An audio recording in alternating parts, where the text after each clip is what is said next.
భారత స్వాతంత్ర్య చరిత్రలో ఒక మహోజ్వల శక్తి.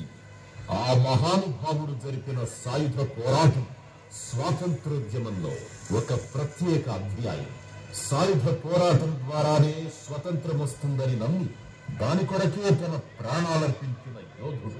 కేవలం 27 ఏళ్ల వయస్సులోనే నిరుపేదలు, అమాయకులు అయిన అనుచరులతో, చాలా పరిమిత వనరులతో బ్రిటిష్ సామ్రాజ్యం అనే మహాశక్తిని ఢీకొన్న దీశాన్ని అల్లూరి సీతారామరాజు 1897 జూలై 4న ఆంధ్రప్రదేశ్లోని విశాఖపట్నం జిల్లా పంద్రంగి గ్రామంలో జన్మించారు. చిన్నతనం నుంచే ధర్మం, న్యాయం, ధైర్యం గల వ్యక్తిగా పేరొందారు. అల్లూరి తండ్రి ఉద్యోగరీత్యా విభిన్న ప్రాంతాలకు మారిపోతూ ఉండడంతో ఆయన విద్యాభ్యాసం ఒడిశాలోని కటక్, విశాఖపట్నం, రామచంద్రాపురం మొదలైన ప్రాంతాల్లో సాగింది. చిన్నప్పటి నుండే ధ్యానం, ఆధ్యాత్మికత, యోగాలో ఆసక్తి కనబరిచేవారు.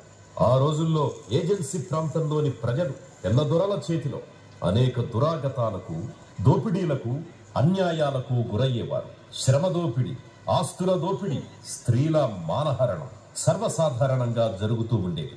మన్యంలో గిరిజనుల జీవితం దుర్భరంగా ఉండేది.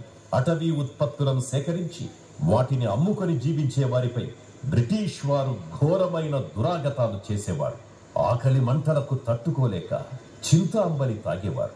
దానివల్ల కడుపులో అల్సర్లు వచ్చేవి. దీనికి తోడు గిరిజనుల పట్ల అధికారులు, కాంట్రాక్టర్లు అమానుషంగా ప్రవర్తించేవారు. గిరిజన స్త్రీలపై వారు అత్యాచారాలు చేసేవారు.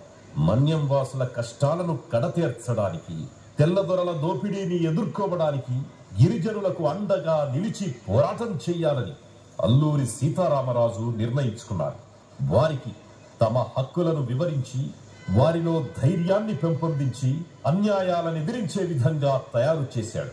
మన్యంలోని గిరిజనులను సమీకరించి వారిని దురలవాట్లకు దూరం చేసి వారికి యుద్ధ విద్యలు, గెరిల్లా యుద్ధ పద్ధతులు నేర్పి పోరాటానికి సిద్ధం చేశాడు. 1922 ఆగస్టు 19న మహారుద్రాభిషేకం చేసి చింతపల్లి పోలీసు స్టేషన్ దోపిడీకి నిశ్చయించుకున్నారు.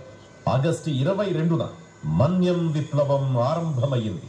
అల్లూరి సీతారామరాజు ఆధ్వర్యంలోని విప్లవ దళం Chintapalli police station, Krishnadevipeta, Rajavommangi police స్టేషన్లను స్వాధీనం చేసుకుని గిరిజనులకు ఆయుధాలను అందించడంతో అల్లూరి సీతారామరాజు అంటేనే బ్రిటిష్ అధికారులకు వణుకు పుట్టింది.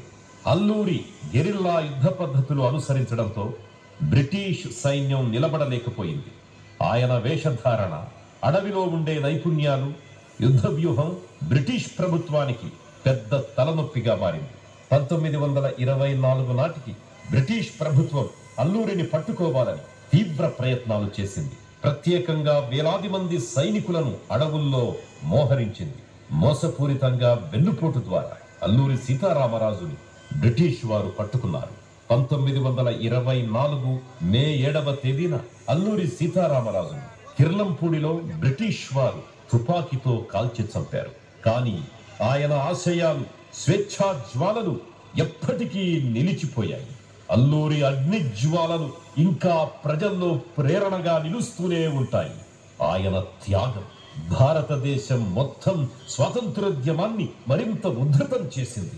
అల్లూరి సీతారామరాజు ఒక వ్యక్తి కాదు, విప్లవం. ఒకరి మరణం వేల మంది జననం అనే సూత్రాన్ని నిజం చేసిన వీరుడు అల్లూరి సీతారామరాజు. వీరత్వం అంటే ఏంటో చూపించిన వీరుడు, స్వేచ్ఛ కోసం ప్రాణాలర్పించిన అమరజీవి.